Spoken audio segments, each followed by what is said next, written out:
Welcome to all of you here with us today in this room and virtually. We are so glad you are here. We will start today's meeting with a land acknowledgement. This evening, here at this center and all across this state, we occupy tribal ancestral land. Those of us present in this room are situated on ancestral Ho-Chunk land, and wherever you are joining us from in Wisconsin, you are also on ancestral tribal land that was forcibly stolen from tribes by territorial, state, and federal governments. These actions were violent actions, and they were accompanied by a fraught history of genocide of people and of cultures. Today, we must work to combat that erasure in our work for racial equality, economic justice, and a democracy where every single person has a powerful and respected voice. As a part of that work, we honor the resistance, resilience, and sovereignty of the Indigenous people and nations who were the first stewards of this land and whose voice remains integral to our democratic process today. The democratic process, democratic with a small d, is why we are here today and why the Wisconsin Democracy Campaign exists, not to mention why we all support it. I know my belief in democracy as a force for good and the need to keep it robust and healthy is why I am a part of this board. And as president of the board, I'd like to take a moment to recognize my fellow board members and thank you for your tireless work on behalf of Wisconsinites and the democracy that we all hold dear. If you are here, please wave, or you could wave on screen, I guess, but we won't see you. Secretary Peter Cannon, Bill Franks, Aaron Grimsey, Beauregard Patterson, Mary Rouse, Angie Trudell Vasquez, and Alfonso Cepeda Capistran. Let's give everyone a round of applause.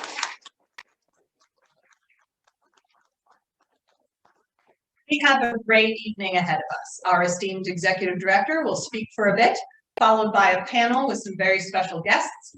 You will have time to ask questions of Matt and our panelists after the structured part of the panel. I believe there is also a way to do that through Zoom, so thank you for that. Matt will give a few closing remarks before transitioning to the author's table, where he will have copies of his book, 12 Ways to Save Democracy in Wisconsin. Please consider purchasing a copy.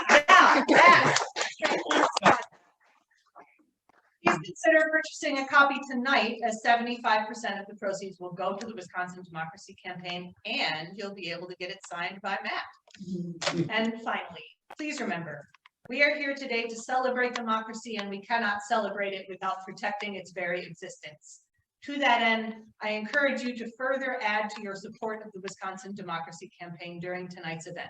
There are envelopes on your tables to make donating a little extra of an easy process, or of course, you can also donate on our website at wisdc.org. And as always, we are grateful for all of your past, present, and future support.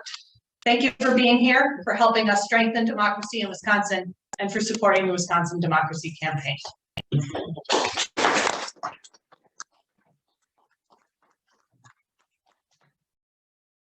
Thanks, Abby. Abby's a tremendous president of our board. I want to thank all the board members.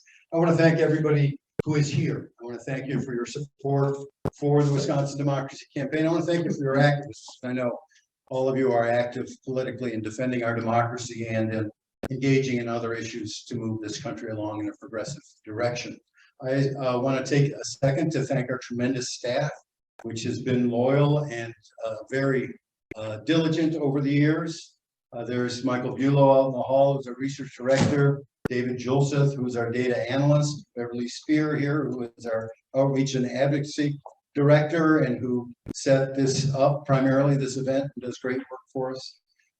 Sally Flores is our newest hire. She's been with us now for more than a year. She's our racial equity and economic justice advocate and is a tremendous new voice. And then the business staff, Evan Arnold, our development associate, and Barb Kinnear, our financial manager. They keep the place running. And give them all right.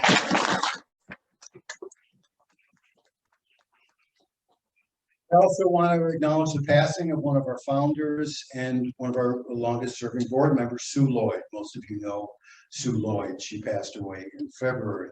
Sue was instrumental in getting this organization off the ground, as Gail Shea, our first executive director, can attest. Hi, Gail. Let's give Gail a round of applause. And Sue was on our board until last year. And I remember fondly picking her up at her place at co-housing on Mound Street and taking her to the public library where pre-COVID anyway, we held our board meetings, and then I'd drive her home. And, I really appreciated that special private time I had with Sue. You know, she had a keen interest in the work that we do here at the Wisconsin Democracy Campaign. She had a really sharp eye on the financials and kept me on my toes if I hadn't read the financial reports carefully enough before our board meetings. Basically, though, she just wanted to see this state and this country move forward. And let's give Sue Lloyd a round. One of the issue, in fact, Sue Lloyd thought was paramount above all other issues was campaign finance reform. So she advocated for it strongly at our board meetings. She advocated for it strongly at the League of Women Voters of Wisconsin. And we're here with Deb Cronmiller, Executive Director of the League of Women Voters of Wisconsin. Give Deb Cronmiller.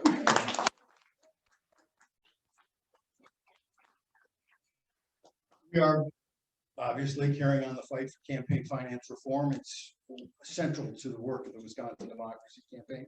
And we're joined in that work by someone who's here in our midst, George Penn. George Penn, stand up, George. George is the leading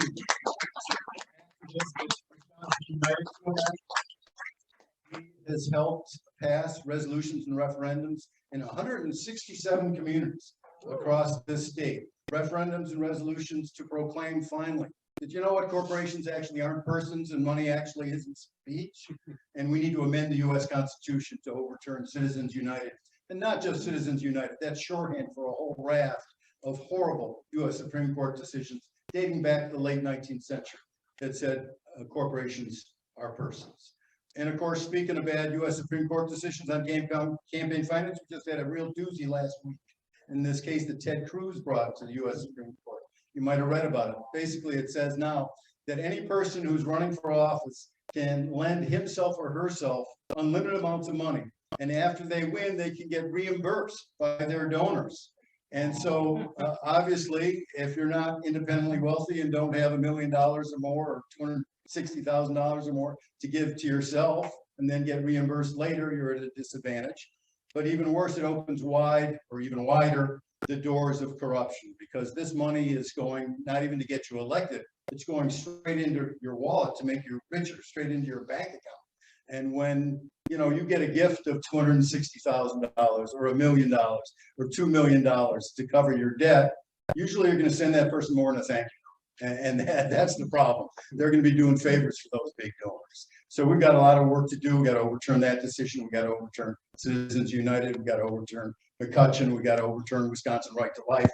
And the best way to do that is what George is doing, passing these referendums and resolutions. We're second only to Massachusetts in the number of communities that passed these referendums and resolutions. And George is going up north mostly during the next year to try to pass them in towns and villages and counties that haven't done it yet. And so if you know anyone up there, if you got a summer home up there, contact George. Here's his email. He told me I should give you his email. George Penn, PENN51@gmail.com. So mostly what I want to talk to you about tonight is our democracy in peril.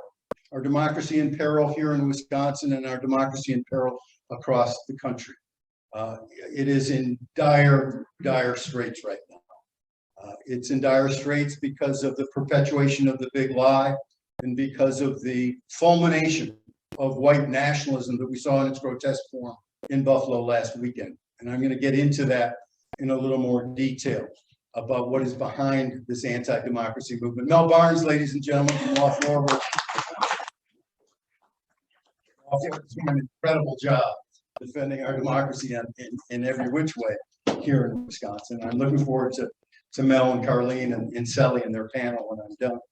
I want to talk about first the crisis of democracy here in Wisconsin and who is leading the anti-democracy movement in Wisconsin. Well, of course, it's Michael Gableman. It's Janelle Branchen, who is head of the Wisconsin Assembly Committee on Elections and keeps holding one biased hearing after another that's invitation only. It's called a public hearing, but the public can't testify. And she invites only conspiracy people to those hearings. It's outrageous. And then there's Timothy Ramthun, who's running for governor on the Republican ticket on the platform of decertification, that we should decertify the last election, that the legislature should have the power to do that, and actually that the legislature should have the power to decertify any election. So this goes beyond voter suppression. This gets into voter nullification, and it's a real serious problem. Another person who's leading the anti-democracy movement, if not ideologically, at least practically, is none other than Speaker Robin Vos. Because after all, it's Speaker Robin Vos who hired Mike. He didn't have to do that. It's Speaker Robin Vos who appointed Janelle Brandtjen to head the Wisconsin Assembly Committee on Elections. There was a more moderate Republican, Ron Tussler, who was heading the Wisconsin Assembly Committee on Elections before Vos took it upon himself to throw that to Janelle Brandtjen. And it's also Vos who knows better, but has been repeating the big lie himself, saying that the elections in 2020, that there was widespread fraud in those elections. And so this is a huge problem. A huge problem. He's created a Frankenstein monster here that he can't control. He thinks if he keeps throwing the monster bones, it'll go away, and it keeps coming after him. That's why there have been right-wing protests at the Capitol saying, toss Vos. He can't control the monster that he himself helped create. Also, an anti-democracy problem that he actually did create is these rigged maps. I was there, maybe some of you were there. I think some of you were looking around this nice room, and some of you who are watching on Zoom. I was there in the fall when Robin Vos unveiled his newly rigged maps. These maps are more rigged than the ones in 2011, actually. There were only two people who testified in favor of the rigged maps, Robin Vos and Devin LeMahieu. LeMahieu was the majority leader of the Republicans in the state Senate. There were 200 of us who testified there or were there to testify against the maps. And the amazing thing is, I watched Robin Vos testify, and I heard him give a killer confession. You know, first he gives all this baloney about Republicans win because they have better candidates, they have better ideas, or Democrats back themselves in Dane County and Milwaukee County. But then he confessed. He said, we did use partisanship when we were drawing these maps. Well, that's the whole deal. We don't want the people drawing the maps to use partisanship. By that he meant, yeah, we did jigger the maps around so that Republicans would have more of an advantage than they did already. And, you know, 56 counties, and Carlene can talk about this better than I can, 56 counties in Wisconsin, we only have 72, have passed referendums and resolutions saying that we don't want the political party in power to rig the maps. We want an independent, nonpartisan process, a fair process, a level playing field, and we're not getting that. Another assault on our democracy here in Wisconsin has been this raft of anti-voter bills that the Republicans passed. Evers vetoed all those that got on his desk. These bills would make it harder for every person in Wisconsin to vote by absentee ballot. It would make it especially hard for persons with disability to vote by absentee ballot. Some of the bills that were introduced were absolutely even more outrageous than that. One, the worst of them all was, at least to my mind, any employee of a nursing home or a living facility who even told residents of the long-term facility or nursing home that that election day was coming up, and asked them whether they wanted to vote or register to vote, or just made them aware of the fact that election day was coming up, or that special voting deputies would be coming to the nursing home. Anyone who said that would have been guilty of a felony. That's how absolutely anti-freedom and anti-equality this Republican legislature has been in the last couple of years that we've been fighting against. And on top of that, there's this effort to do what Timothy Ramthun wants to do, to so destroy the reputation of the Wisconsin Elections Commission that the legislature itself can replace the Elections Commission if it gets the power to do that, and appoint either themselves to run the elections, administer the elections, and certify the elections, or throw that power to the Secretary of State if they get one of their partisans in the Secretary of State's position. So then we'd be like Georgia, because then it wouldn't matter, you know, what the total vote count was. They could disqualify the vote and just say our person won. We have the power to say that because we're the legislature. Because of gerrymandering, it's firmly in Republican hands. And you might think that's an exaggeration. I was on lacrosse radio and I made this point. He said, well, that sounds a little far-fetched, isn't it? But it's not far-fetched if you consider the fact that in December of 2020, there were 3 conservative, right-wing justices of the Wisconsin Supreme Court that were perfectly willing to throw out tens of thousands of legally cast votes to throw the state to Trump. So that's what we're facing here in Wisconsin. What's going on nationally?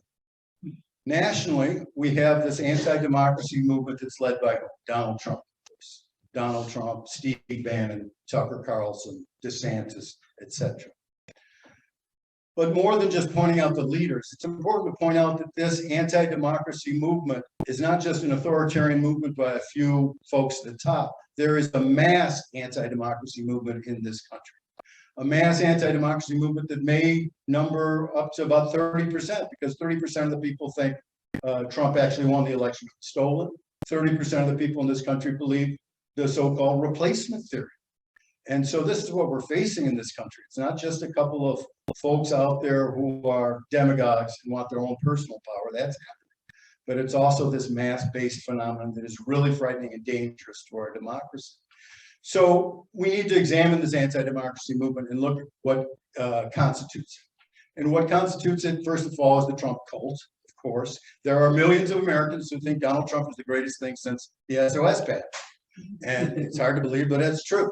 And then there's white nationalism itself. He's given a permission slip to every white nationalist, to every closeted racist, to come out and be absolutely as ugly and violent as they ever wanted to be. He's their hero.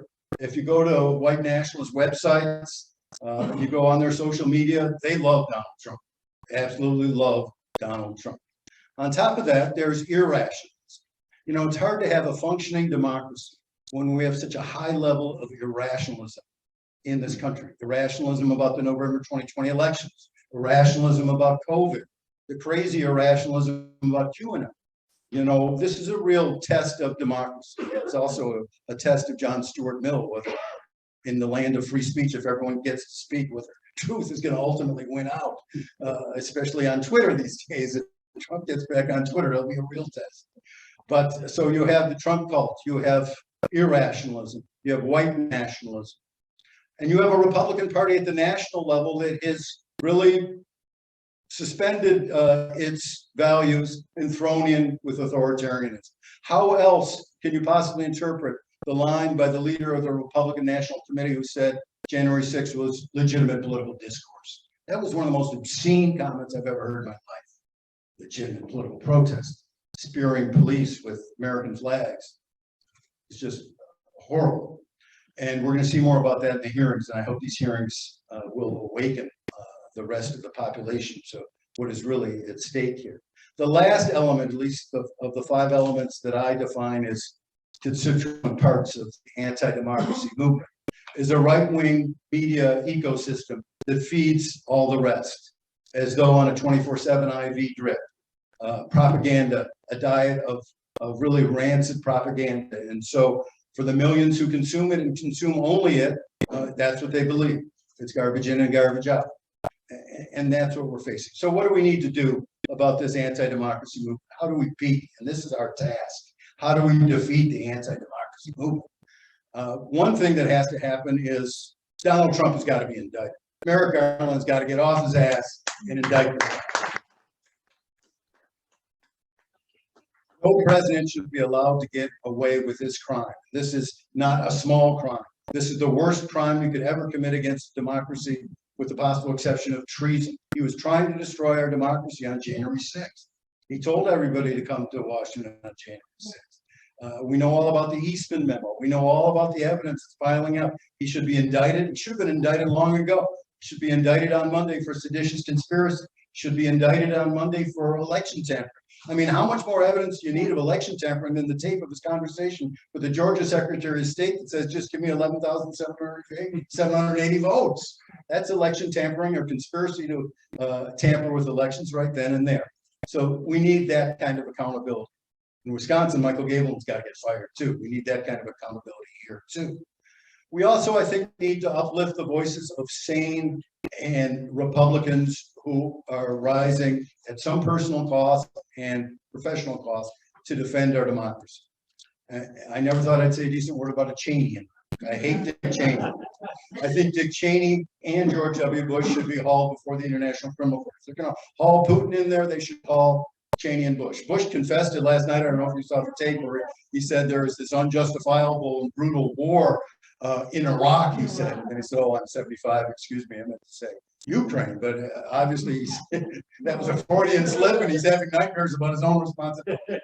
But it was true. He waged a war of choice. A war of choice is the worst war crime you can commit under the Nuremberg principles. So yes, there's some accounting that needs to be done there. But look, we need to uphold Liz Cheney's voice. Liz Cheney has been a real profile in courage. Adam Kinzinger, a real profile in courage. Here in Wisconsin, State Senator Kathy Bernier, a real profile in courage. She called the Gableman investigation a charade. She acknowledged that the November 2020 elections were fair. She told her Republican friends to move on, get over it. And she's not running for re-election, but she deserves our praise, even though I disagree with her on a lot of issues. She's been a real brave person. Then we need a united front across the board, from Liz Cheney all the way to Bernie Sanders and AOC, from Kathy Bernier all the way to Francesca Hall. We need to get everybody in this country together who wants to defend our democracy. It's not time to argue over anything less than that. On top of that, we need to get out and vote. We need to register everybody to vote. We've got to make sure that everyone knows what's at stake and bring people to the polls. I also think it's important, if we know a couple people in our social circles who have been tempted by this authoritarian impulse movement. You saw them getting sucked into the anti-democracy movement. We need to talk to them and try to nudge them back from the abyss, to bring them back to reality, to have them once again recognize the importance of our democracy. I'm not talking about people who are flying Confederate flags. And my wife Gina and I saw a Confederate flag when we were going to Oregon March the other day. I don't think knocking on that person's door and trying to have a conversation with that person would be advisable or useful. Not trying to convince someone who's got a swastika on their bicep. But I do think a lot of us know people in our book clubs, in our exercise groups, in our places of worship, in our card games, in our other athletic adventures that may not see the world the way we do. It's important for us, if we recognize that person to be generally a person who's not a monster, that we should try to bring that person around slowly, gradually, not by calling them names or anything, but just trying to talk sense into them. First, starting with things that you share, your common values, and then bring them around. And we have to fight racism wherever it is. We saw that again in Buffalo. This is the problem from birth in this country, and prior to the birth of this country. It's destroying our country right now. Wherever it rears its ugly head, we've got to confront it. Same goes for anti-Semitism. If you read that guy's manifesto in Buffalo, he said, we'll go after the Jews later. They're really responsible for this, but they can wait. Then we'll go get it. There is a lot of racism right below the surface, a lot of anti-Semitism right below the surface in this country. So we need to confront that. And if we do all these things, and with a little bit of luck, we're gonna beat the anti-democracy movement and defeat it. And I just want to close, if you'll indulge me for 3 minutes. I'm going to read an edited version of this conclusion that I wrote in this little book, because it's been pretty dark what I've been saying, pretty pessimistic, but I'm not a pessimistic person. So this conclusion is called Why I'm Hopeful. And of course I crossed out half of it because I'm a longtime editor, and I would cross out 5 of the 10 commandments if you gave me a pen right now.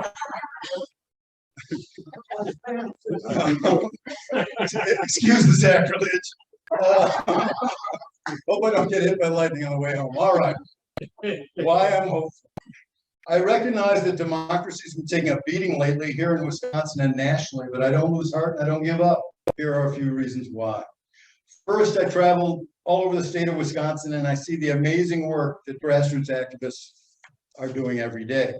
And I'm hopeful because over the past 7 years, I've seen the progressive nonprofit sector in Wisconsin unify itself and work harmoniously toward our shared goals. We've torn down our silos, we've shelled our egos, at least for the most part, and we got a lot of young and impressive leaders taking on more and more responsibility. They will lead us forward. I also take hope from the mass movements for Black lives, from the mass movements to combat the climate crisis, from the pro-choice rallies that we're seeing more and more of, and Gene and I were at the one at the Capitol last Saturday, and young people are driving all these things.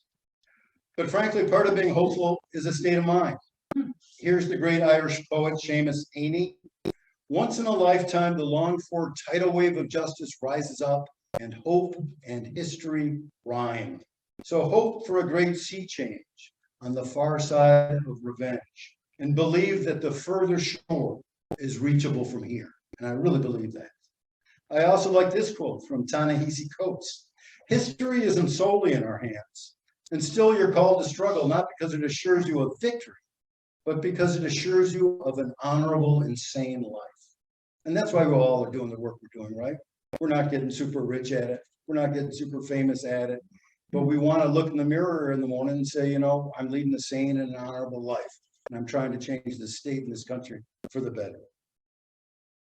None of us is assured of victory, but I know one thing for certain. Great democracy reforms won't happen without citizen activism or without mass movements. That's the lesson I learned from Ralph Nader, who I worked for after I graduated college. And that's the lesson I learned from the people's historian, Howard Zinn, who wrote for me at the Progressive during the last 12 years of his life. And what a wonderful privilege that was, one of the greatest privileges of my professional career. On my wall at the Wisconsin Democracy Campaign, and sometimes on Gene in my fridge at home, is this quote from Howard Zinn. Here's what he said. To be hopeful in bad times isn't just foolishly romantic. It's based on the fact that human history is a history not only of cruelty, but also of compassion, sacrifice, courage, and kindness. He went on, if we remember those times and places where people have behaved magnificently, this gives us the energy to act, and at least the possibility of sending this spinning top of a world in a different direction. And he concluded, if we do act in however small a way, we don't have to wait for some grand utopian future, because to live now as we think human beings should live, in defiance of all that's bad around us, is itself a marvelous victory. So let's defy all that's bad around us. And certainly let's celebrate all that's good around us. And let's save democracy here in Wisconsin and in this country. Thanks very much.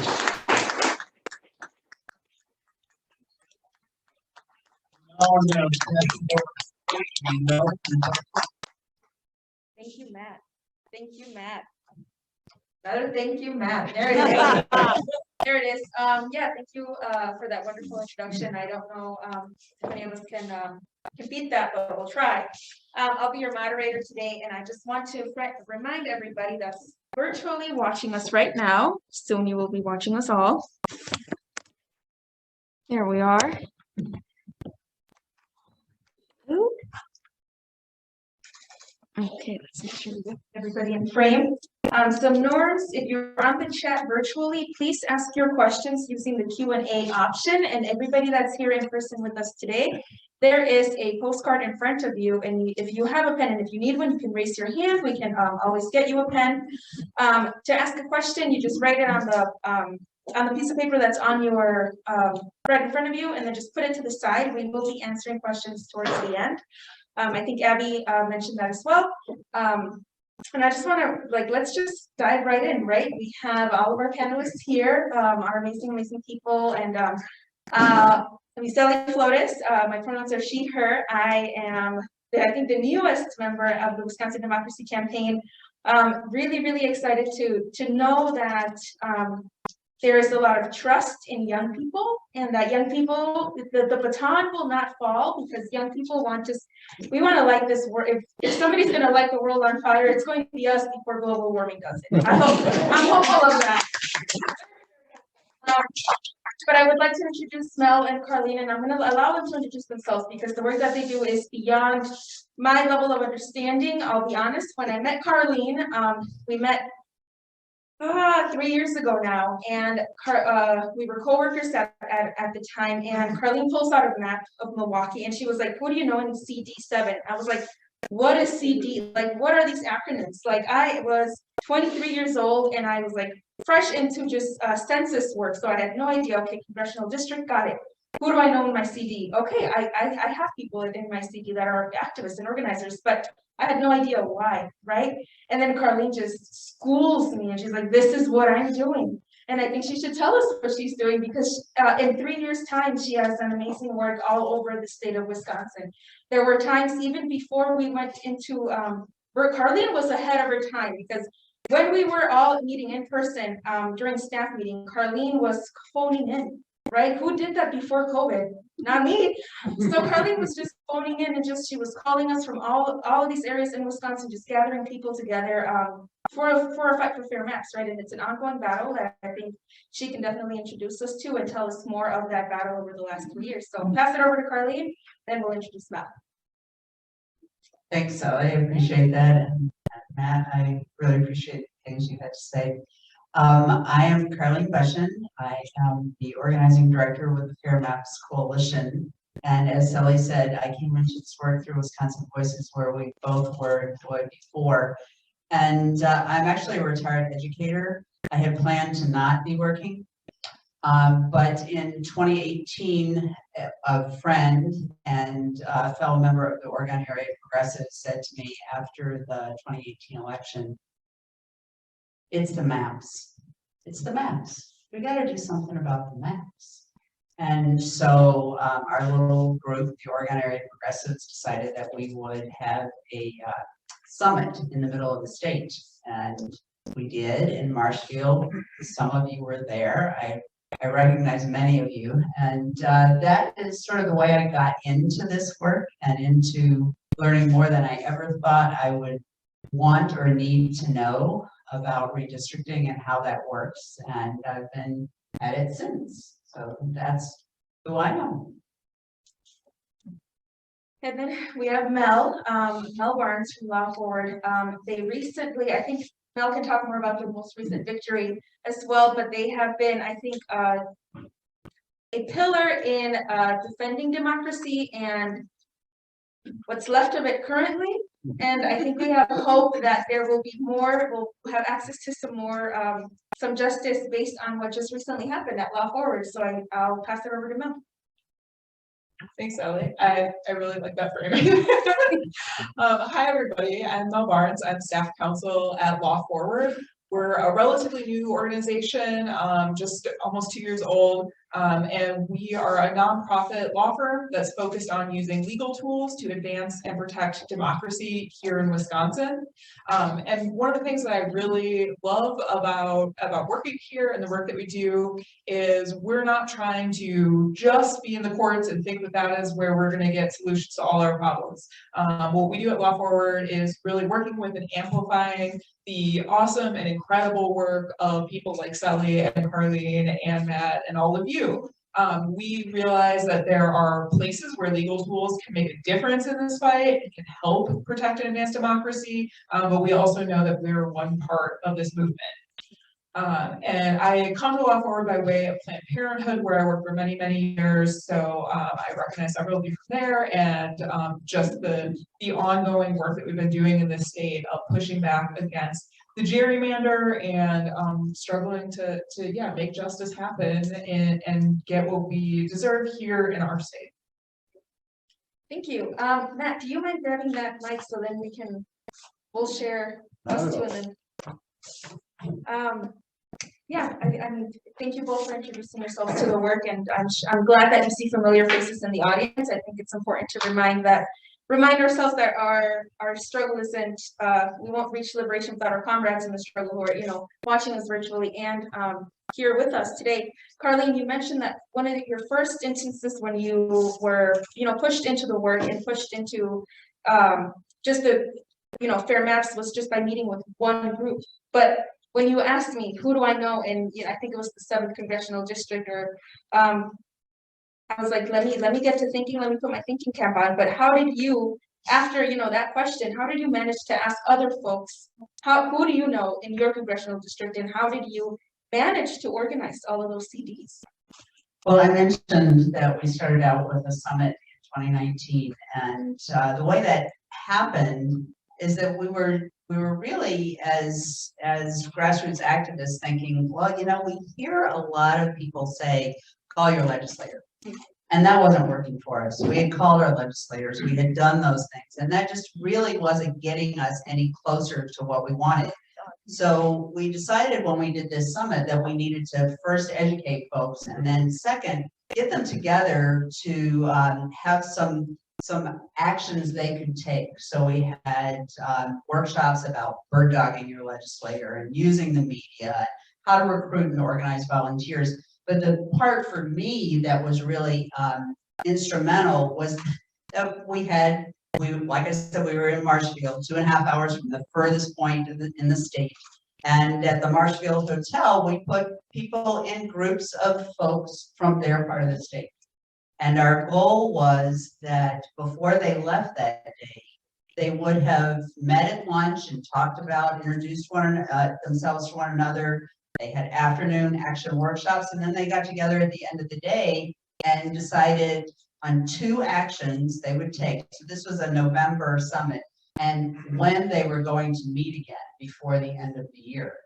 And because I had just been hired on Wisconsin Voices, I had all those contact numbers. 180 people came to that, and they were from all over the state. So right away, I had this network of folks, and they had their networks. So I can't say that I organized all of that. What I do really well is network people. So how many emails this week have I sent to you introducing you to somebody else? At least. So it's about that web and creating that web and growing that network and trying to grow that network beyond the choir.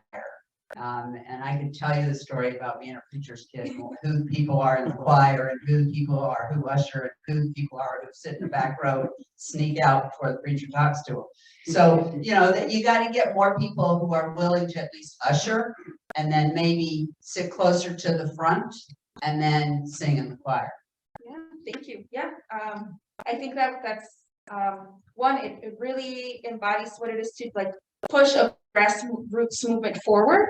I think it's really important that you recognize that it's not you and your leadership, but it's in the people, right? The people have that power. And with that being said, I think now that we kind of understand the grassroots component of the work, I want to kind of learn more about Mel and your work with just organizations, and maybe even talking about some of the lawsuits with organizations that really pushed it forward. But also there were some local community members that were involved in that suit as well. So if you want to maybe see how those two overlap and just kind of share with us how that experience was over the last 1.5 years. Yeah. So, being able to bring this awesome organizing and all of the people that you guys have gathered up kind of one step closer to the court system and make it a little bit less scary to think about, testifying before the state Supreme Court, things like that. That's something that I love about my job. So at Law Forward, our role in redistricting was really knowing that this was going to go to the courts, that it was going to go to litigation from the beginning. And that this powerful grassroots movement was going to culminate in some sort of legal action. And I think that, this issue of the partisan gerrymander in Wisconsin is so core to all of the other, issues with our democracy that we've been talking about. It's the reason we have all these bad bills about restricting voting rights. It's the reason we have all sorts of problems that we can't fix. So this was really one of the reasons that we formed Law Forward, and this was our earliest kind of focus, was redistricting here in Wisconsin and trying to pull in all the legal levers that we could to try to get fairer maps for Wisconsin. And of course, redistricting in our state did not play out, the way we all would have hoped. We certainly don't have the fair maps that we deserve in Wisconsin. But we're also not done, right? We've gathered all of these people with us in this fight. Everyone who, filed an amicus brief, decided to sue, to join the lawsuit. And we know that we have to keep fighting. And while we are maybe stuck with the maps that we have right now for 2022, that does not mean that they're here for the rest of the decade. And while we're working on that and pushing that forward, we're doing everything else we can. We're litigating some of these other voting rights issues. We're filing the lawsuit for accountability that Sally just mentioned against the fraudulent electors. And we're really trying to keep all of these things moving at once, because we know that the legal system is slow, but it's an important part of this work, and we do have opportunities to win here. Thank you.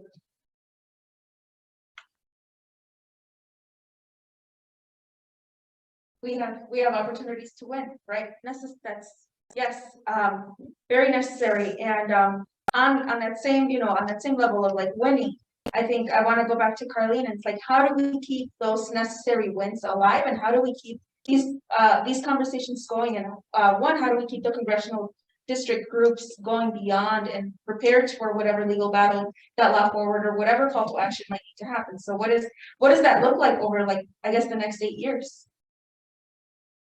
Well, I'll talk about the next like 6 months. How's that? I am going to be retired by then. I think that the thing that I've learned over the last 2 years is that the people who are in this work and the activists who are doing the work at the ground level are committed. And these are not people who just say, I'm done, and walk away. These are people who take a break, who understand that it's really important to look at what we did accomplish. I mean, when Mel said, this redistricting work, when we first knew that something might go to the court, it was actually the day after the 2020 election, when the state Supreme Court announced that they were going to consider the Wisconsin Institute for Law and Liberty's question of being the court of original action and changing the rules completely so that they would always be the court of original action, original jurisdiction, sorry. I'm not a lawyer. And I was literally in the car on the way to North Carolina, and Mel and I were having conversations, and in the hotel on our first night there, we had an emergency meeting that had like 45 people. I just put out a call and said, we have an emergency meeting tonight on Zoom. And, this was even prior to COVID. We were on a Zoom call in the hotel room, and Mel got on and said, okay, this is a procedural question. We're not really talking about the maps. And we had over 1,000 comments into the state Supreme Court. So I think the bottom line here is, okay, we didn't get what we wanted. We didn't get what we deserved. We didn't get what we worked for. But along the way, we built a movement. We had all those comments. We held rallies. We've written letters. There have been so many events, educational events, other kinds of things through COVID.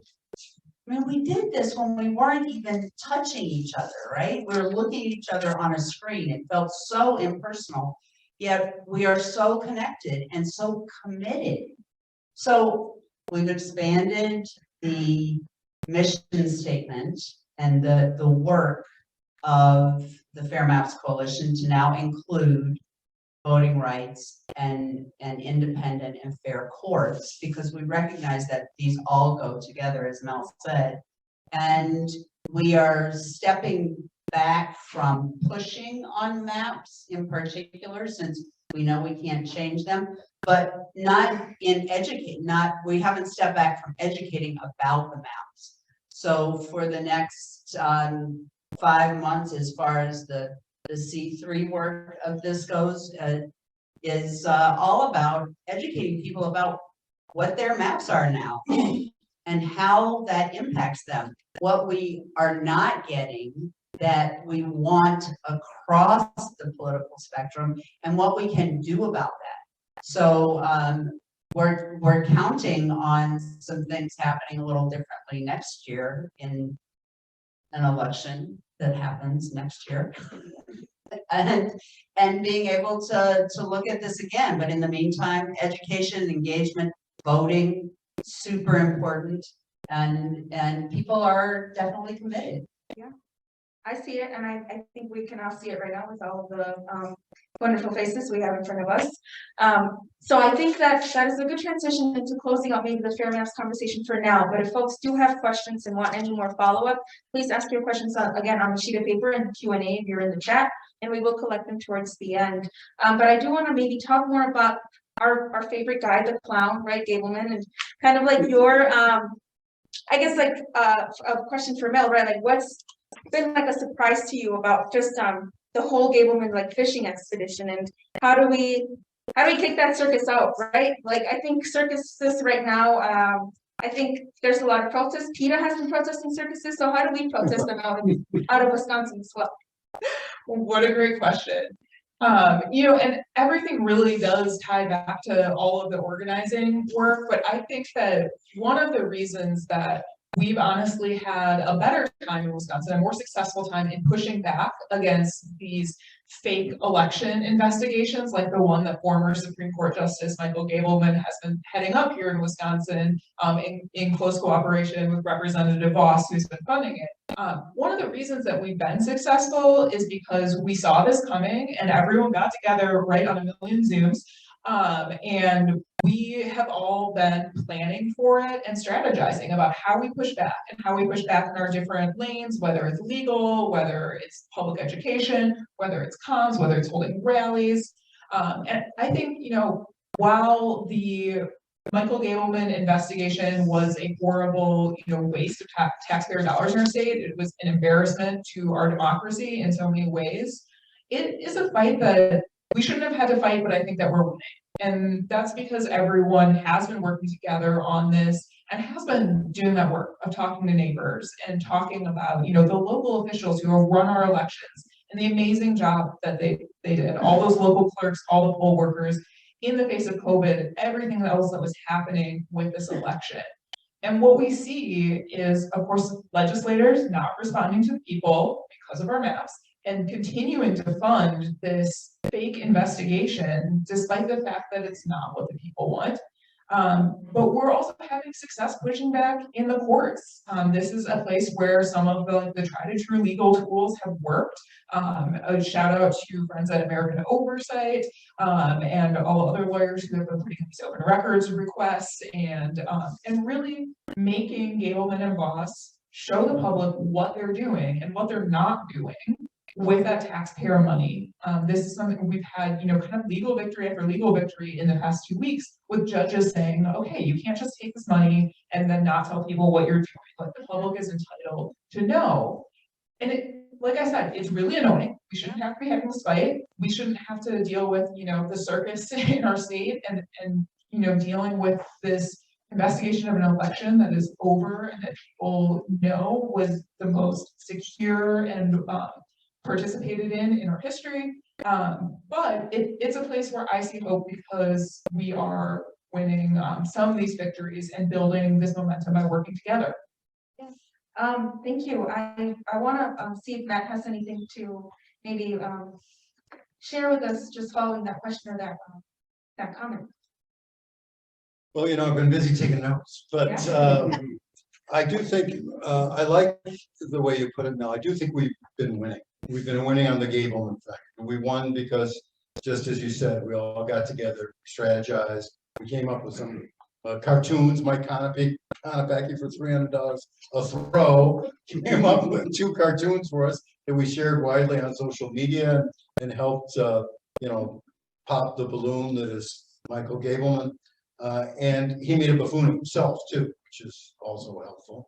And I do think we should give a nod to the press corps here in Wisconsin, especially the Capitol Press Corps, that especially at the Journal Sentinel, that did a terrific job and was criticized by Gableman himself and by others in a way that I haven't seen since the days of Spiro Agnew, going after members of the press by name and calling them fake reporters, activists, and things like that. But the Journal Sentinel kept on going. Patrick Marley, Molly Beck, especially, have done tremendous work in this area. And we worked with them. Part of our strategy was a media strategy too. So we had a grassroots strategy, we had a media strategy, we had a legal strategy, and all this has been paying off. And the other thing that both Carlene and Mel have said that I really wanted to second is the fact that we are working together so closely, on Zooms every other week for gerrymandering, every other week with this Wisconsin Voting Rights Coalition. These are groups that, it's the ACLU, it's League of Women Voters, it's Common Cause, it's Wisconsin Democracy Campaign, Wisconsin Conservation Voters, Souls to the Polls, and a whole bunch of other groups. Law Forward is there. And it is amazing how and maybe it's Scott Walker who did it to us, or maybe it was Donald Trump who did it to us, but they knocked the stupidity out of us and the selfishness and parochialism out of us, and made us realize that we all got to row in the same direction. And we've been rowing pretty hard in the same direction. I think it's been paying off. Can I have one more? Yeah. I think one of the things that I would like to just point out also is this map over here that Matt referred to earlier, as far as education on the ground and victories that we can have between now and November, and that is to get some more referendums onto ballots in November, because we know that not only we in the nonprofit organization world, but across the political spectrum, when people know and are educated about what's happening, they don't like it. Just like the referendums that George has been working on, referendums to say that corporations are not people, and referendums to say that politicians shouldn't draw maps, are things that are widely supported across the political spectrum. Thank you. Yeah.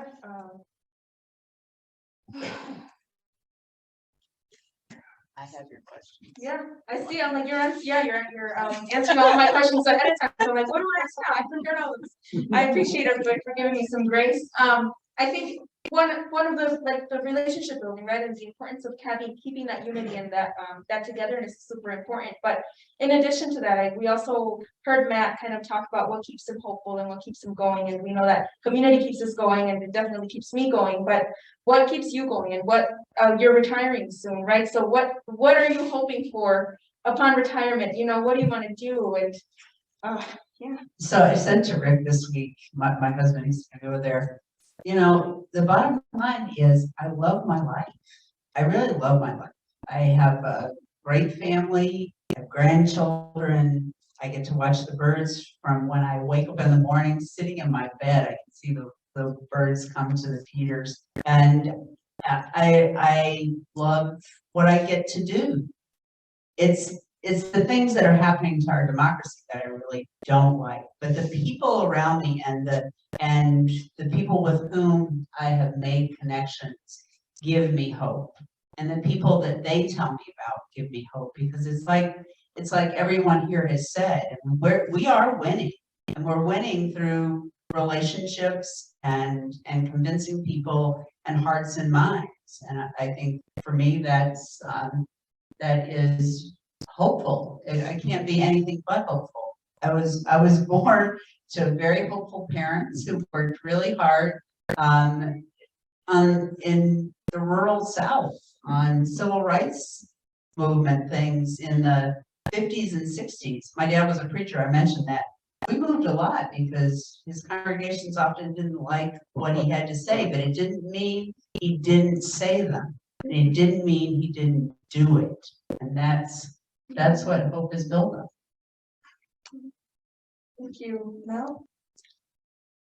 Yeah, I mean, so much of what you guys have already said, so much of what Matt has said about the way that I think we do this work, come together, exchange. But I think I'm, always learning how long this struggle is and how long this fight is. Because I remember, in like 2011, when I was like, we'll get this sorted out.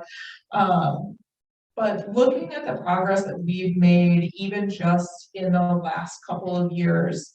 So as I mentioned, Law Forward is a really new organization. And one of our first projects, kind of along with redistricting, one of the first things that we started pushing for was accountability for Wisconsin's fraudulent presidential electors. These 10 folks that met in the state capitol. That met in the state capitol and tried to cast Wisconsin's 10 votes in the Electoral College for a candidate that lost the election in our state. This has never happened in Wisconsin before. And you guys know, I know you remember the 2020 election, right? We had the election, we had the recounts, we had all of this litigation, and court after court confirmed that the votes counted, that Biden had won the election in our state. And these 10 folks met in the Capitol anyway, tried to cast Wisconsin's votes for Donald Trump and Mike Pence, sent these fake votes off to Congress to be counted on January 6th. And I think, now with the benefit of hindsight, we're kind of seeing everything coming together about January 6th. But when this first happened, like when I remember when I first found out about it, that these folks had met, and my colleague Jeff and I were like, people need to know about this. We need to push for this. Like, just because overturning the election didn't work, doesn't mean that this was an okay thing for them to do. And we know that people will try this again. We can't stand for this as an attack on our democracy. We've been pushing for accountability for these folks, whether it's criminal charges or, fines since we found out about it. And there was a while kind of in the middle there where it felt like no one really cared, or at least people were mad that no one was going to do anything about it. And then, in December of last year, when some of the stuff about January 6th started coming out and we learned more about all this, all of a sudden there was so much interest in this, so much interest in what was going on in Wisconsin with these folks and how we had put these pieces together to figure out what happened. And Jeff was on the Rachel Maddow show, and then people got really excited about that. And, what we've seen is just a building of interest and calls for accountability since then. So much so that on Tuesday of this week, we filed the first lawsuit in the country to hold these folks accountable. I want to be clear, it's not just us at Law Forward. We have co-counsel who are from Georgetown Law. Like these are serious folks who are taking this seriously and are ready to push for some accountability, because it's what we deserve in Wisconsin, and we are going to make sure that this doesn't happen again in future elections. So that's a long story about what makes me hopeful, and it's the slow progress. Yes, thank you. Yeah, you answered my next questions, which was, what is that hope, right? Do we have any hope to call those 10 false electors out for fraud? And you're doing that work, and yeah, it makes it. I feel like it should make everybody hopeful for that, right? Being afraid of not having anybody kind of care that that slow, like you're riding down that wave and you're like just on the wave, and now it's like picking back up, and it's like, yes, it should pick back up. And so I have no more questions for you all, but I know the audience has plenty, and so does the chat. So maybe if you want to close out and anything else that maybe I didn't cover, I didn't ask, and then we'll go into some audience questions. So I'm going to do this at the end. okay, yeah, if you want to do something at the end. And no, I think this was a good transition into some audience questions. Sounds good. Yeah. Okay, so this one's for Mel, because we just finished talking a little bit about this. So when the Wisconsin Supreme Court adopted maps that were vetoed by the governor, did they violate a legal principle of laws conforming to our system of legislative, administrative, and judicial agreement? So let me say this. I don't think anyone in this room is happy about the maps that the court adopted. And it's not just the maps that the court adopted and the fact that they chose maps that were vetoed by the governor, that were rejected previously by the court itself. Everything, so many things about this process was not what Wisconsin deserves about fair maps. First of all, we shouldn't have map proposals that are drawn by politicians, the very people that are going to be elected on these maps. But then to have this go to the Wisconsin Supreme Court on this expedited basis, without going through the trial court or anything like that, I think raised a lot of issues. And way back in November, when the Wisconsin Supreme Court said that they were going to use this least change approach, starting with the old partisan gerrymandered maps and making as few changes as possible to update them, that right there was a huge blow. That's not the least change approach. That's not in our state law. That's not in our state constitution. So I really think that, that along with this idea that the court really kind of advocated the duty to, enforce the Voting Rights Act here in Wisconsin, to make sure that that partisan fairness was considered. I think there are a lot of legal issues with that. And, we talked about this a little in the beginning, Sally. I don't think that we are stuck with these maps for the next decade, because we're all going to keep fighting. And I think that, we have a chance to go back to the state court, next year. One of the pretty cool things about living in Wisconsin is we elect all our judges and all our justices So it's very possible that if people don't like the way that the court is deciding things, they'll show up in this election and the court will look different in the future. And there are remaining legal claims that we can bring, but this part of kind of building this movement and doing it all together, the public education, I can't overstate the importance of that, because my colleague Doug Holland, who litigated the partisan gerrymander like 10 years ago, in the Whitford case, in the Baldus case where Carlene was the plaintiff, he really loves to say that when he was in court for those cases, you could hear a pin drop because no one was there. No one cared. No one knew what gerrymandering was. Reporters didn't know what it was. And I think about how different that is now, how different my experience has been on redistricting this time around. Like, people know about this, people care about it, people have yard signs about it. So let's keep that momentum going, because it does matter. It matters to the court and it matters for creating legal change. Yeah, your last points actually answer some of our, I think 3 of our questions. One of them saying, what would the process be to bring a partisan gerrymander case back before the court if Reagan-Sec is replaced? And I think you brought up the point of having that ability to change those justices. And yeah, go ahead. Yeah, well, that's exactly right. And I want to be clear, a lot of you who have been involved in this maps probably know about this case called Rucho v. Common Cause, where the US Supreme Court said that federal courts aren't going to fix partisan gerrymandering. They aren't going to hear these claims. They aren't going to remedy it. Okay, well, that's federal courts. State courts around the country have stepped up and stepped into that void. And we deserve that here in Wisconsin. We deserve to expect that our state Supreme Court steps up and protects our democracy, enforces fairness and the rule of law here, because the court can and should act here. We don't want politicians picking their voters. We, the people, get to decide. And that starts with fair maps, and everything else really builds from there. Yeah, thank you. I'm going to go to the chat in the, let's see what the Zoom is telling us.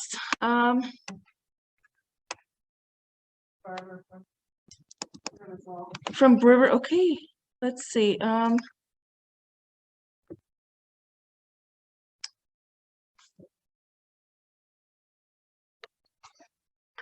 Okay, so it says, I'm sorry to tell you that those of us who live in north of Eau Claire and west of Wausau are not getting the news of legal. Oh, I can go down. Of what is it?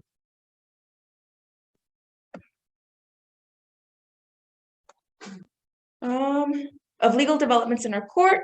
Please catch us up generally on what's happening with Boston Gableman. Local papers aren't covering that either. What should we be planning in GOTV efforts? And how do you see the January 6th committee hearings helping the movement to have fair elections? That was heavy. Yeah, so. Well, I think, first of all, I'm going to be up there January 5th and 6th and June 5th and 6th. Hello. June 5th and 6th in Rice Lake and Cable. So if people want to come see me there, you can find out more information at our website, wisdc.org. I do think the January 6th committee hearings will be an opportunity for us to push the conversation forward here in Wisconsin and around the country about what is necessary and how crucial this time is. So I think that's one big opportunity, but I think, you're raising an important point, which we really haven't touched on yet. We have a crisis of media in the state and in this country.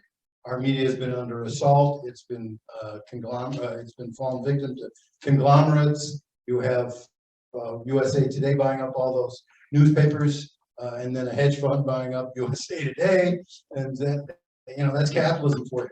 And as a result, we have news deserts in many counties in Wisconsin that no longer even have a daily newspaper. And so it's hard for people to figure out what's going on. And I think it's incumbent upon us at the Democracy Campaign and at the grassroots movement here for democracy in Wisconsin to try to get the word out to you and to everyone in Wisconsin, whether it's on social media or by going up and giving talks or however we can to get the word out far and wide.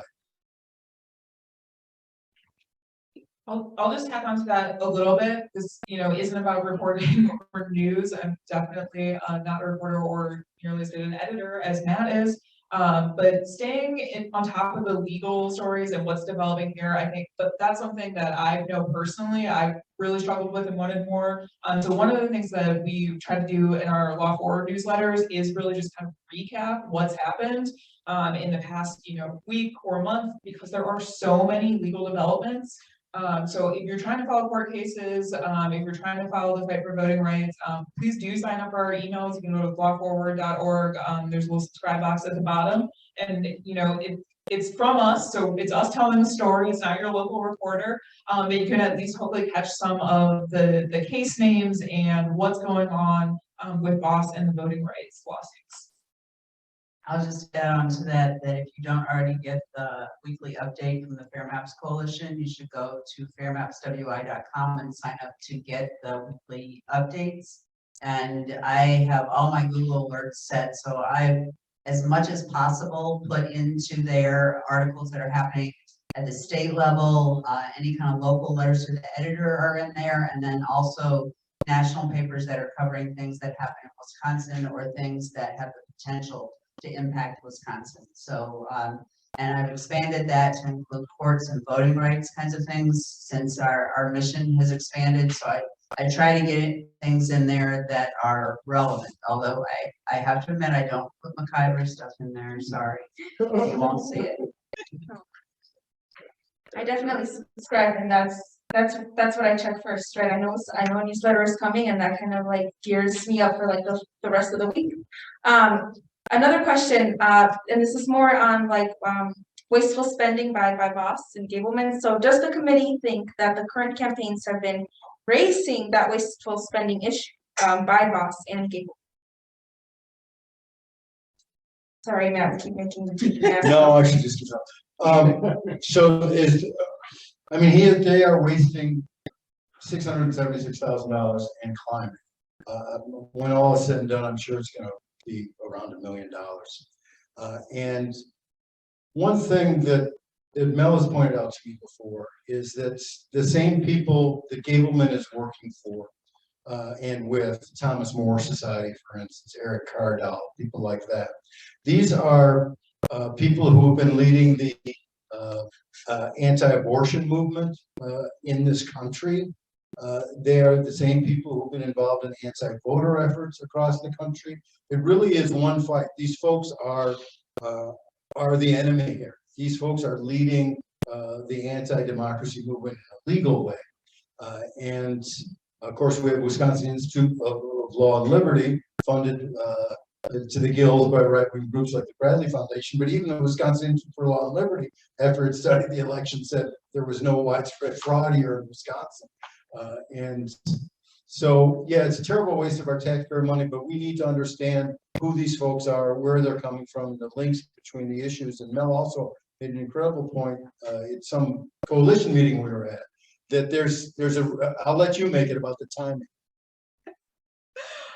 Is certainly one of the more polite things that I've said about what's been going on lately. But there is a reason that they started with gerrymandering and with the tax on voting rights.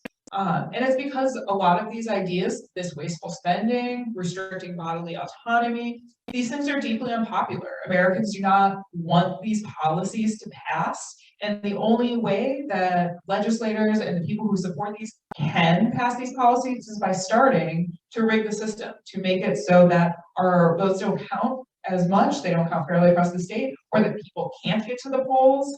And I think that there is a real reason that this is the year that we see the U.S. Supreme Court overruling Roe v. Wade any day now, and it's because they've been successful in restricting voting rights and in letting these partisan gerrymanders take hold across the country. So I don't think that the order is a coincidence, and I hope that you all, when you're talking about issues like fair maps and voting rights to your friends and neighbors, you're tying this together with everything else that they care about, because this foundational issue, our democracy and the way it functions, it matters for everything else that we care about.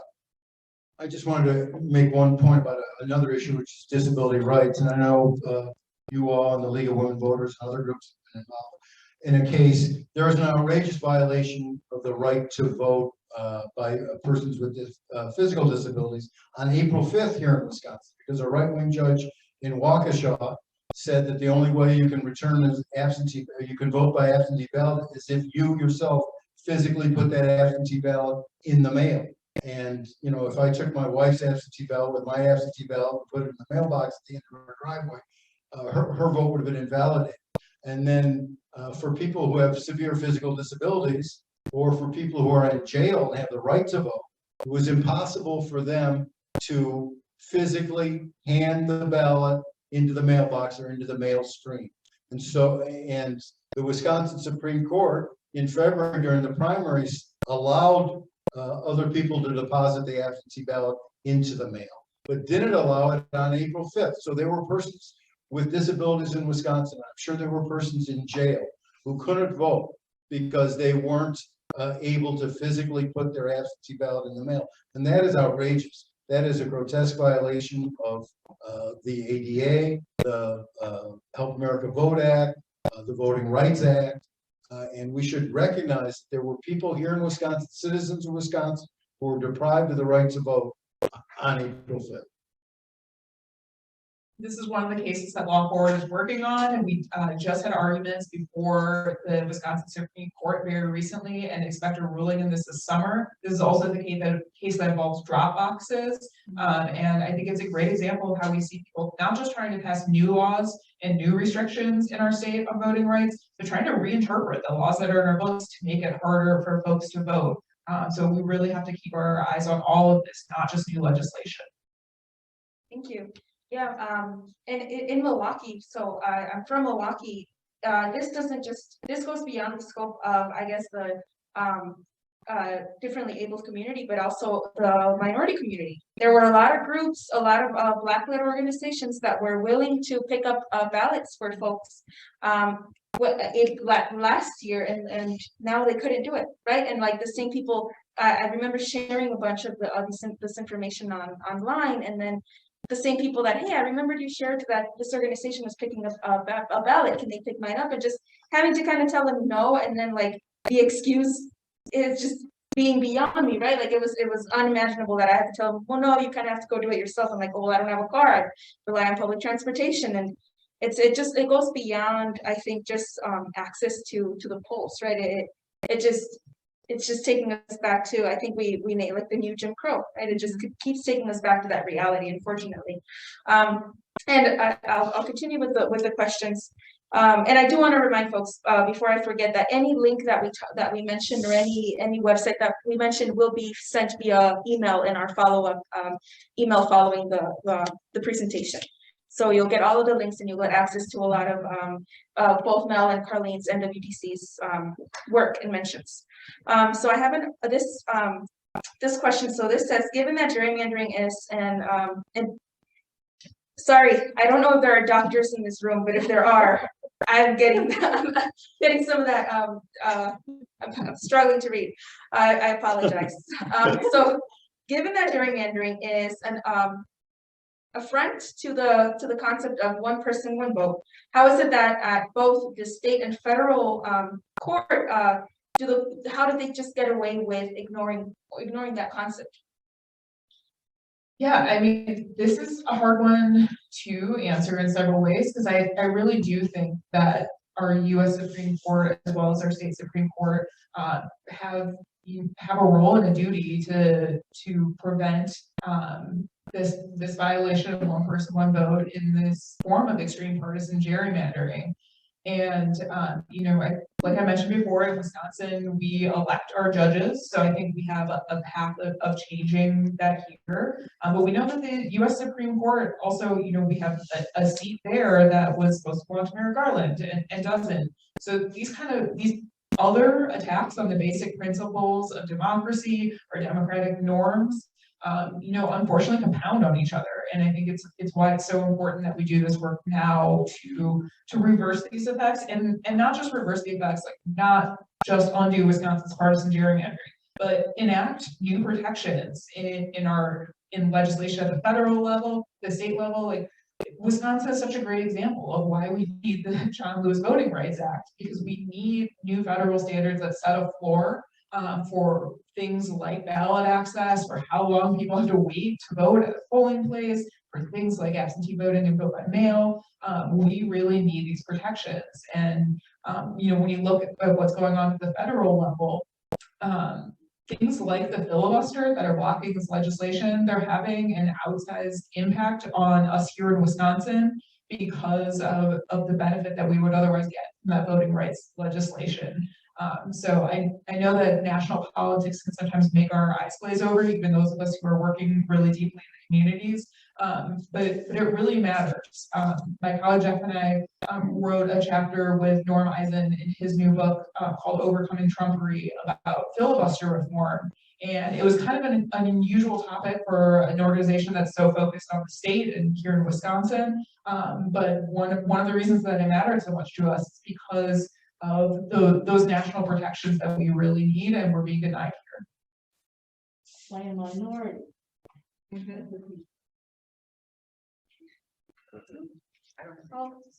I'll ask another question. So this is, I think, when we were talking about media, it says the public has an infamously short attention span with distraction issues, approaching before election.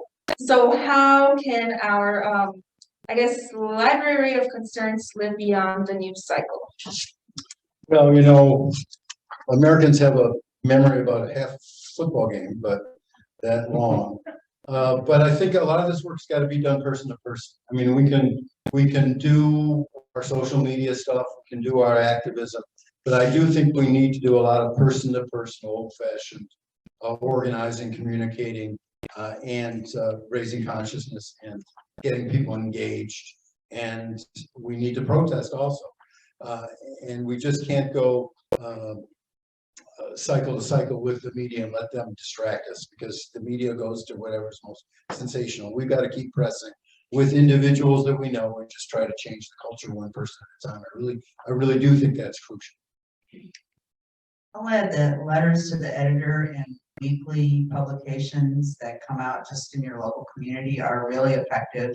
And a lot of times those papers are the ones that have all the sports from the high school and the pictures of the kids doing whatever.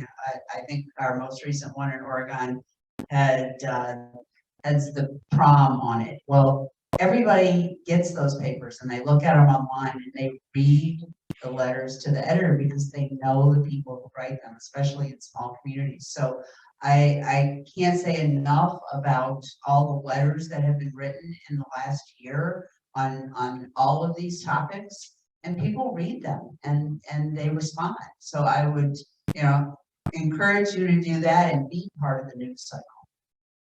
And I'm happy to help anyone here get a letter to the editor published. I'm happy to help edit your letter to the editor. Just send me an email at Rothschild@wisdc.org.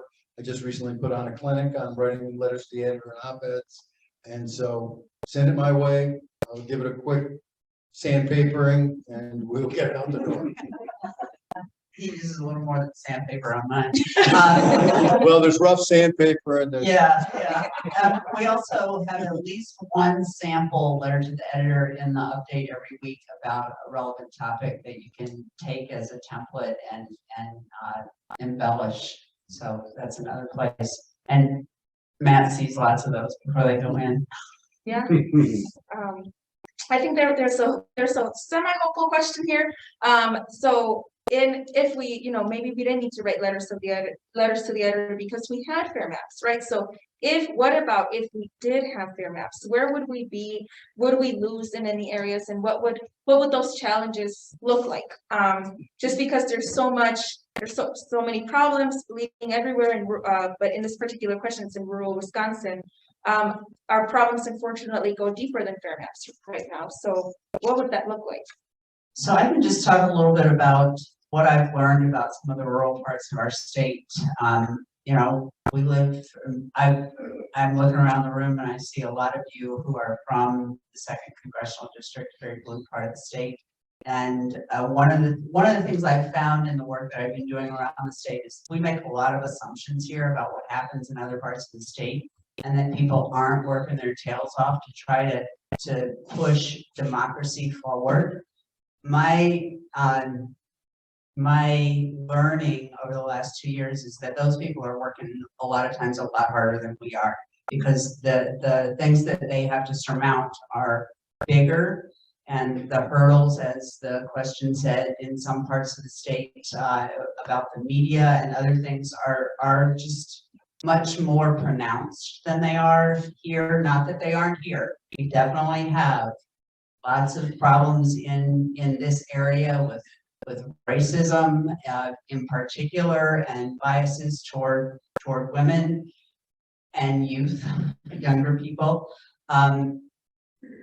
But I think that the thing that I take from the work that we do is that we are in this together. And I do think that even if we had maps that were different and more balanced, I think that our challenges would still be there, but they would be less, because there would be more motivation on the parts of the people in office to find common ground. You know, we know that in primaries, the fringes are the people who win. People at the fringes of both parties are the people that win, because the activists are the people that vote, and we tend to vote for the extremes. And as long as that's what we keep sending to our state legislature, and it's so out of balance, there's not the space for finding common ground. And the other thing that I found, and this is across the political spectrum, when we have those conversations, when we do deep canvassing and we go to the door and we actually have conversations with people, we find that we have a lot more in common. I had a conversation, I went to a deep canvassing training in River Falls that was put on by Bill Hogsett. It was fabulous. And I spent 25 minutes talking with a guy who was wearing a Let's Go Brandon hat. Now, we talked about a lot of things that we could agree on. And I could say to him, after we've been talking for about 15 minutes, I can tell from your hat that you and I probably don't agree on those things. But we've named 4 things here that we do agree on. And so we could talk about those things and ways that those might be fixed, even though clearly we would disagree on many other things. And that's that person-to-person thing that I think that we've all been talking about here, is that if we have relationships, we can fix a lot of things. Yeah, Carlene's absolutely right about that. And there are a lot of great groups that are all across the state, in rural parts of the state, working this angle. The League of Women Voters has chapters all across the state at the grassroots. Wisconsin Farmers Union's doing a lot of that deep canvassing all across the state. Wisconsin Conservation Voices is doing it. Citizen Action is doing it. And then there's good news too in the media front. There's Up North News, which is a progressive media outlet. And I've got news for you. Devil Radio here on 92.7 in Madison is expanded not only to Milwaukee, but is in the process of expanding to other places all across the state. So we can get the word out in many more ways. But a lot of it, again, is person to person. But when we have those organizations doing the grassroots door knocking and deep canvassing, and when we have some media up there that will get to people and be somewhat of a counterbalance, because right-wing radio is about 95% of the radio you get when you're turning the dial, when you're driving around the state, once you're outside of Milwaukee County and Dane County. So we need to build that media structure too. Also, Wisconsin Examiner is a great new progressive newspaper, online newspaper that Ruth Conniff, who I used to work with, Progressive, is running. So we are getting our act together a little bit on the media front. Well, we do have about 5 minutes left, so I want to leave this time just for comments, just from the panelists, maybe any last calls to action that you may have. Again, thank you to all of our viewers digitally who asked good questions, as well as the audience that's watching us now. Yeah, the room, the energy just feels really, really heavy, right? We have a lot of work to do, a lot of things that need to happen. So how do we see that through, and let's just, close that out and maybe some more positive light. Yeah, I mean, so I'm still thinking about the last question, right? About what would be different if we had fair maps, and isn't there still a bunch of work to do? And like the answer is yeah. Getting fair maps is like the beginning of us being able to fix some of these things. It's the beginning of us being able to elect different sorts of people to the legislature to represent us. Of those people being able to have conversations with each other and actually try some things to solve some of our problems. Fair maps is not a magic bullet. Everything doesn't magically become better if we sort out this gerrymander problem, but it's a necessary first step. And I think about the things that would have been different if we would have had fair maps, even just responding to the COVID pandemic. I think people would have tried to do some things. I think we would have had people in the legislature who wanted to come together and say, well, let's do something for our communities. And all that was blocked because of the extremism and the fact that it doesn't, pay to try to work across the aisle for these folks. So I think that, again, looking just really at the long game, fair maps is our next milestone, but it's also our beginning. And well, I think, myself and everyone else at Law Forward, we love to work ourselves out of a job, right? And not need this organization, ASAP. Maybe I'll join Carlene and retire. It sounds great. But I think what we know is like we're in it for the long haul, right? We really need this pro-democracy legal organization in Wisconsin. We really need all the other groups that we're working with to do this work. And like I said, I'm hopeful about the slow progress, but I'm also not kidding myself. So, like fair maps is a victory on the way to making the state the way that we want it to be. So we know from the maps that are not unrigged, that our state legislature is going to be really out of balance again. So I think one of the things that we also know is that in this election, it's going to be important to keep divided government, because if we don't have divided government, we'll slide really quickly down a slope we don't want to. It'll be like what is the highest? I don't ski. Anybody here ski like a black diamond? Is that it? Yeah, well, it'll be a black diamond. We don't want that, right? None of us have the knees to ski. So I think that that's one of the things that we really need to be conscientious about and working towards.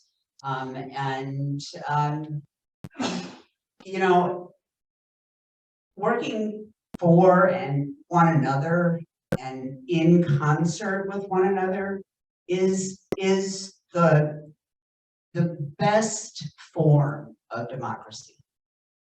Being there with one another in the trenches, doing the work. We are democracy, and that is the way we implement it. So I have a poem, and then I'm going to pass it to Matt. So this is by Amanda Gorman, who you may remember from the inauguration. There's a poem in its place, a poem in America, a poet in every American who rewrites this nation, who tells a story worthy of being told on this minnow of an earth, to breathe hope into the palimpsest of time. A poet in every American who sees that our poem penned doesn't mean our poems end. There's a place where this poem dwells. It is here. It is now. It is the yellow song of dawn's bell, where we write an American lyric we are just beginning to tell.